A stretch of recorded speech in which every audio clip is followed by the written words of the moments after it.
اگر آپ بھی کسی سے سچی محبت کرتے ہیں تو یہ کہانی آپ کی زندگی کا فیصلہ بدل دے گی، کیونکہ ہر محبت کا انجام نکاح نہیں ہوتا، مگر جو محبت اللہ کے لیے صبر کرے اس کا انجام ہمیشہ خوبصورت ہوتا ہے۔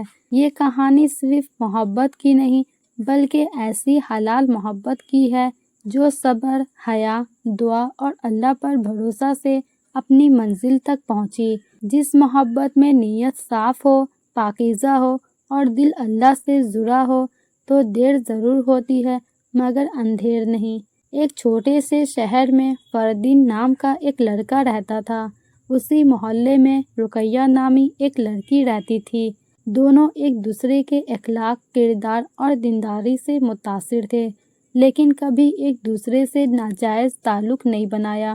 نہ فون پر باتیں، نہ خفیہ ملاقاتیں، نہ جھوٹے وعدے۔ دونوں جانتے تھے کہ اسلام میں محبت حرام نہیں بلکہ اس کا غلط طریقہ حرام ہے۔ محبت ضرور تھی ان دونوں کے دلوں میں، لیکن اس سے بڑھ کر اللہ کا خوف تھا۔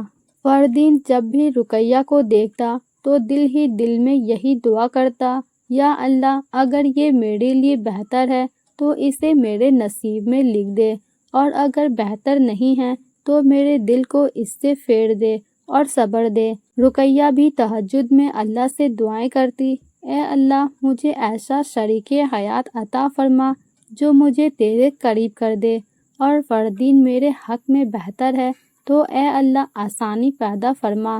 وقت گزرتا گیا مگر دونوں نے کبھی ایک دوسرے سے رابطہ کرنے کی کوشش نہیں کی۔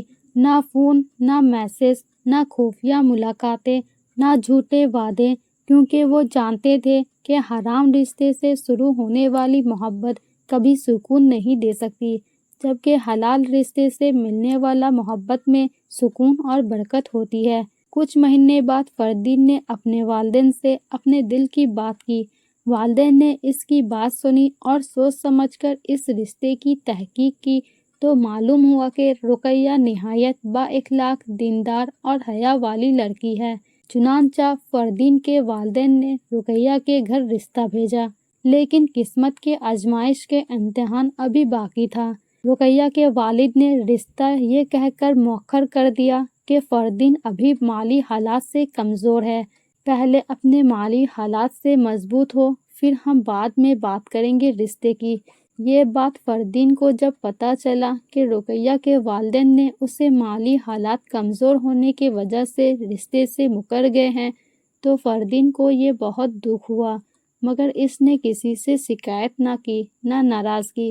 فردین نے صرف ایک بات کہی، اگر اللہ نے میرے لیے لکھا ہے تو کوئی چھین نہیں سکتا، اور اگر اللہ نے میرے نصیب میں نہیں لکھا تو میں اللہ کے فیصلے پر راضی ہوں۔ فردین نے اپنے کام میں پہلے سے زیادہ محنت کرنا شروع کر دیا۔ دن میں کام کرتا، رات میں اپنی تعلیم مکمل کرتا اور ساتھ ساتھ نمازوں کی بھی پابند کرتا، اور ہر مشکل میں اللہ سے دعا مانگتا۔ دوسری طرف کئی لوگ رقیہ کے لیے بھی رشتہ لے کر آئے۔ کچھ بہت امیر تھے، کچھ با اثر خاندانوں سے تعلق رکھتے تھے، لیکن رقیہ نے اپنے والدین سے صرف ایک بات کہی، میں وہی فیصلہ قبول کروں گی جس میں اللہ کی رضا ہو۔ اس نے کبھی فردین سے خفیہ رابطہ نہیں کی، نہ انتظار کے نام پر حرام تعلق بنائی۔ وہ جانتی تھی کہ صبر کرنے والوں کے لیے اللہ بہترین فیصلہ فرماتا ہے۔ تقریباً 10 سے 11 سال گزر گئے۔ اللہ نے فردین کے رزق میں ایسی برکت دی کہ اس کی ملازمت بھی اچھی ہو گئی اور کاروبار بھی چلنے لگا۔ اس کے گھر کے حالات بھی پہلے سے بہتر ہو گئے اور وہ پہلے سے زیادہ باوقار زندگی گزارنے لگا۔ اسی دوران رقیہ کے والد نے بھی فردین کی ایمانداری، کردار اور محنت دیکھ کر انہیں احساس ہوا کہ اصل دولت پیسہ نہیں بلکہ اچھا اخلاق اور دینداری ہے۔ آخر کار انہوں نے ایک دن فردین کے والد کے گھر گئے، فردین کے والد سے باتیں کیں اور کہا، اگر آپ آج بھی راضی ہوں تو ہم اپنی بیٹی رقیہ کا نکاح فردین سے کرنا چاہتے ہیں۔ جب فردین کو یہ خبر پتہ چلی تو اس کی آنکھوں میں خوشی کے آنسو آ گئے۔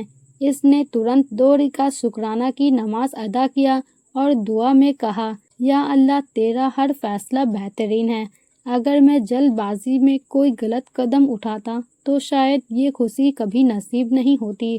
یا اللہ تیرا وعدہ سچا ہے۔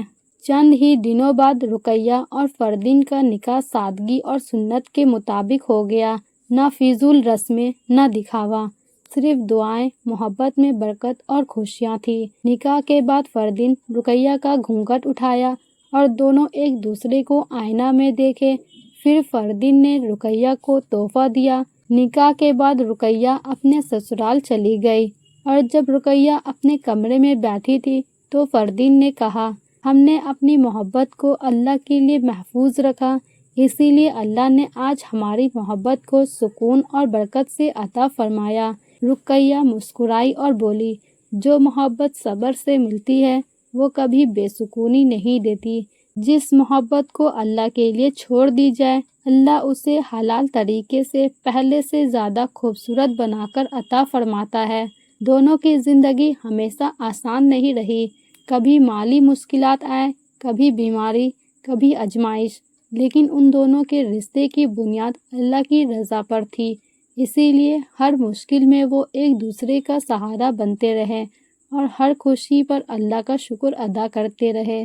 اس کہانی سے ہمیں یہ سبق ملتا ہے کہ سچی محبت کبھی گناہ کا راستہ اختیار نہیں کرتی۔ اگر کسی کو پسند کرتے ہو تو حرام تعلق نہیں بلکہ دعا، صبر اور نکاح کا راستہ اختیار کرو، کیونکہ حلال محبت کی منزل نکاح ہے۔ اللہ کے لیے چھوڑا گیا حرام محبت کو اللہ پھر بہترین وقت پر بہتر سے بہترین ہمسفر عطا فرماتا ہے۔ رزق، رشتہ، محبت اور کامیابی سب اللہ کے ہاتھ میں ہے۔